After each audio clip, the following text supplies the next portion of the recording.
ഈശോ മിശിഹായ്ക്ക് സ്തുതിയായിരിക്കട്ടെ.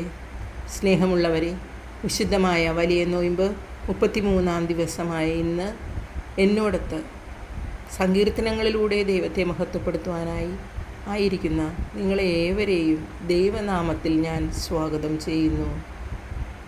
ഒന്നു വിളിച്ചാലോടി എൻ്റെ അരികിലെത്തും, ഒന്നു സ്തുതിച്ചാലവനെൻ്റെ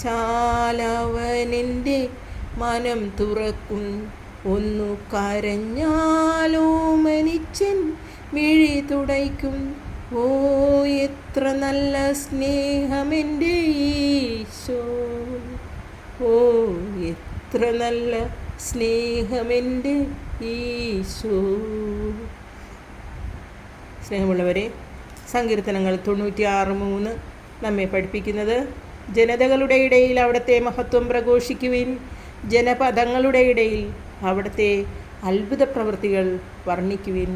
നമുക്ക് ഇന്ന് പ്രാർത്ഥിക്കേണ്ട സങ്കീർത്തന ഭാഗങ്ങൾ സങ്കീർത്തനം 94, 95, 96 സങ്കീർത്തനം 94-ാം അധ്യായത്തിൻ്റെ ശീർഷകം ദൈവം വിധികർത്താവ്. 23 വചനങ്ങളുണ്ട്. സങ്കീർത്തനം 95 കർത്താവിനെ സ്തുതിക്കുവിൻ, 11 വചനങ്ങളാണുള്ളത്. സങ്കീർത്തനം 96 കർത്താവ് രാജാവും വിധികർത്താവും, നമ്മുടെ പ്രാർത്ഥനകൾ ഒരിക്കലും നിരസിക്കാത്തവൻ, നമ്മോടൊപ്പമായിരിക്കുന്ന, വിളിച്ചാൽ വിളി കേൾക്കുന്ന കർത്താവിൻ്റെ മുമ്പിൽ പ്രത്യാശപൂർവം നമ്മുടെ നിയോഗങ്ങളെ സമർപ്പിച്ച് നമുക്ക് പ്രാർത്ഥനയോടെ സങ്കീർത്തന ഭാഗങ്ങളിലേക്ക് കടക്കാം.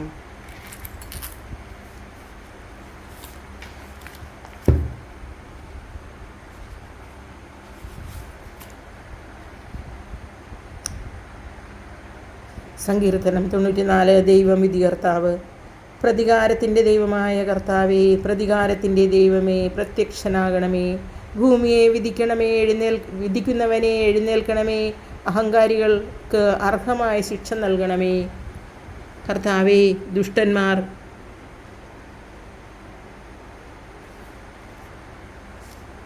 എത്ര നാൾ ഉയർന്നു നിൽക്കും? എത്ര നാൾ അഹങ്കരിക്കും?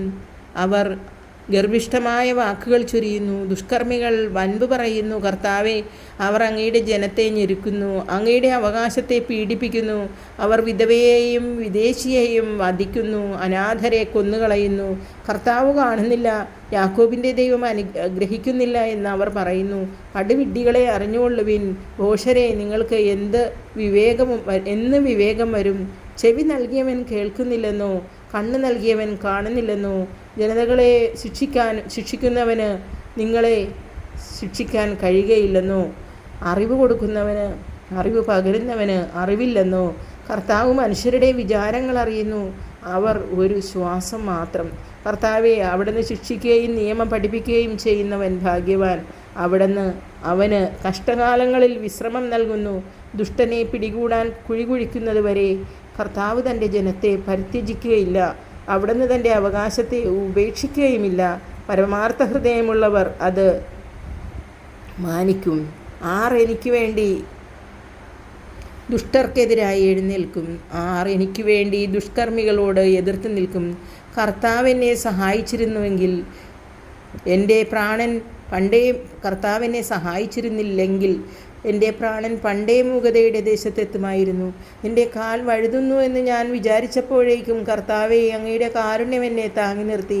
എൻ്റെ ഹൃദയത്തിൻ്റെ ആകുലതകൾ വർദ്ധിക്കുമ്പോൾ അങ്ങ് നൽകുന്ന ആശ്വാസം എന്നെ ഉന്മേഷവാനാക്കുന്നു. നിയമം വഴി ദുരിതമുണ്ടാക്കുന്ന ദുഷ്ടരായ ഭരണകർത്താക്കൾക്ക് അങ്ങയോട് സഖ്യം ചെയ്യാൻ കഴിയുമോ? നീതിമാൻ്റെ ജീവനെതിരായി അവർ ഒത്തുചേരുന്നു, നിർദോഷനെ അവർ മരണത്തിന് വിധിക്കുന്നു. എന്നാൽ കർത്താവിൻ്റെ ശക്തി കേന്ദ്രമാണ്. എൻ്റെ ദൈവം എൻ്റെ അഭയശിലയും. അവരുടെ അകൃത്യം അവിടുന്ന് അവരിലേക്ക് തന്നെ തിരിച്ചുവിടും. അവരുടെ ദുഷ്ടത മൂലം അവരെ നിർമ്മാർജ്ജനം ചെയ്യും. നമ്മുടെ ദൈവമായ കർത്താവ് അവരെ തൂത്തെറിയും. സങ്കീർത്തനങ്ങൾ 95 കർത്താവിനെ സ്തുതിക്കാം. വരുവിൻ, നമുക്ക് കർത്താവിന് സ്തോത്രമാലപിക്കാം. നമ്മുടെ ശിലയെ സന്തോഷപൂർവ്വം പാടിപ്പുകഴ്ത്താം. കൃതജ്ഞതാസ്തോത്രത്തോടെ അവിടുത്തെ സന്നിധിയിൽ ചെല്ലാം. ആനന്ദത്തോടെ സ്തുതിഗീതങ്ങൾ ആലപിക്കാം. എന്നാൽ കർത്താവ് ഉന്നതനായ ദൈവമാണ്. എല്ലാ ദേവന്മാർക്കും അധിപനായ രാജാവാണ്. ഭൂമിയുടെ അഗാധതലങ്ങൾ അവിടുത്തെ കയ്യിലാണ്. പർവ്വത ശൃംഗങ്ങളും അവിടുത്തേതാണ്. സമുദ്രം അവിടുത്തേതാണ്. അവിടെ നിന്നാണത് നിർമ്മിച്ചത്. ഉണങ്ങിയ കരയെയും അവിടെ നിന്നാണ് മെനഞ്ഞെടുത്തത്. വരുവിൻ, നമുക്ക് കുമ്പിട്ട് ആരാധിക്കാം. നമ്മെ സൃഷ്ടിച്ച കർത്താവിൻ്റെ മുൻപിൽ മുട്ടുകുത്താം. എന്തെന്നാൽ അവിടെ നിന്നാണ് നമ്മുടെ ദൈവം. നാം അവിടെ നിന്ന് മേയിക്കുന്ന ജനവും അവിടെ നിന്ന് പാലിക്കുന്ന ആജഗണവുമാണ്. നിങ്ങൾ ഇന്ന് അവിടുത്തെ സ്വരം ശ്രവിച്ചിരുന്നെങ്കിൽ മെരീബായിൽ മരുഭൂമിയിലെ മാസായിൽ ചെയ്തതുപോലെ നിങ്ങൾ ഹൃദയം കഠിനമാക്കരുത്.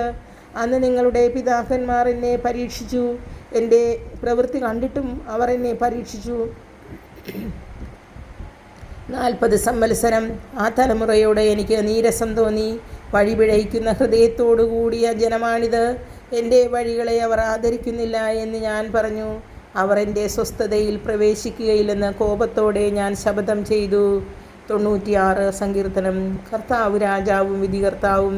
കർത്താവിന് ഒരു പുതിയ കീർത്തനം ആലപിക്കുവിൻ. ഭൂമി മുഴുവൻ കർത്താവിനെ പാടി സ്തുതിക്കട്ടെ. കർത്താവിനെ പാടിപ്പുകഴ്ത്തുവിൻ. അവിടുത്തെ നാമത്തെ വാഴ്ത്തുവിൻ. അവിടുത്തെ രക്ഷയെ പ്രതിദിനം പ്രകീർത്തിക്കുവിൻ. ജനതകളുടെ ഇടയിൽ അവിടുത്തെ മഹത്വം പ്രഘോഷിക്കുവിൻ. ജനപദങ്ങളുടെ ഇടയിൽ അവിടുത്തെ അത്ഭുത പ്രവൃത്തികൾ വർണ്ണിക്കുവിൻ. എന്തെന്നാൽ കർത്താവ് ഉന്നതനും അത്യന്തം സ്തുത്യർഹനുമാണ്. സകല ദേവന്മാരെയും കാൾ ഭയപ്പെടേണ്ടവനുമാണ്. ജനതകളുടെ ദേവന്മാർ വിഗ്രഹങ്ങൾ മാത്രം. എന്നാൽ കർത്താവ് ആകാശത്തിൻ്റെ സ്രഷ്ടാവാണ്. മഹത്വവും തേജസ്സും അവിടുത്തെ സന്നിധിയിലുണ്ട്. ബലവും സൗന്ദര്യവും അവിടുത്തെ വിശുദ്ധ മന്ദിരത്തിലും. ജനപദങ്ങളെ ഉദ്ഘോഷിക്കുവിൻ. മഹത്വവും ശക്തിയും കർത്താവിൻ്റേത് എന്ന് ഉദ്ഘോഷിക്കുവിൻ. കർത്താവിൻ്റെ നാമത്തിന് ചേർന്ന വിധം അവിടുത്തെ മഹത്വപ്പെടുത്തുവിൻ. കാഴ്ചകളുമായി അവിടുത്തെ അങ്കണത്തിൽ പ്രവേശിക്കുവിൻ. വിശുദ്ധ വസ്ത്രങ്ങൾ അണിഞ്ഞ് അവിടുത്തെ ആരാധിക്കുവിൻ. ഭൂമി മുഴുവൻ അവിടുത്തെ മുൻപിൽ ഭയന്നു വിറയ്ക്കട്ടെ. ജനതകളുടെ ഇടയിൽ പ്രഘോഷിക്കുവിൻ. കർത്താവ് വാഴുന്നു. ലോകം സുസ്ഥാപിതമായിരിക്കുന്നു. അവിടുന്ന് അതിന് ഇളക്കം തട്ടുകയില്ല. അവിടുന്ന് ജനതകളെ നീതിപൂർവം വിധിക്കും. ആകാശം ആഹ്ലാദിക്കട്ടെ, ഭൂമി ആനന്ദിക്കട്ടെ, സമുദ്രവും അതിലുള്ളവയും ആർപ്പു വിളിക്കട്ടെ.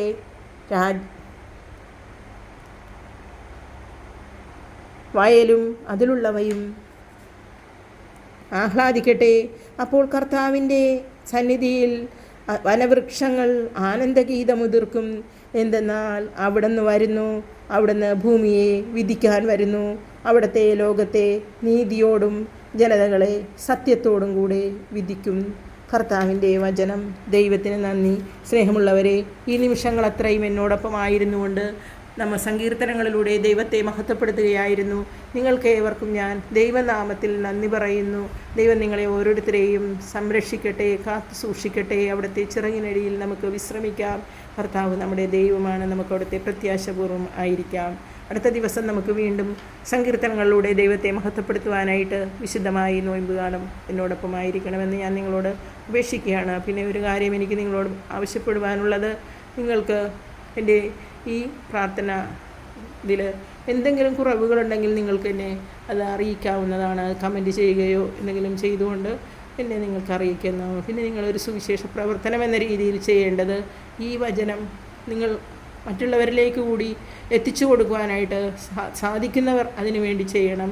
ഷെയർ ചെയ്യുക, ഇത് സബ്സ്ക്രൈബ് ചെയ്യുക. ദൈവം നിങ്ങളെ അനുഗ്രഹിക്കട്ടെ. ആമീൻ.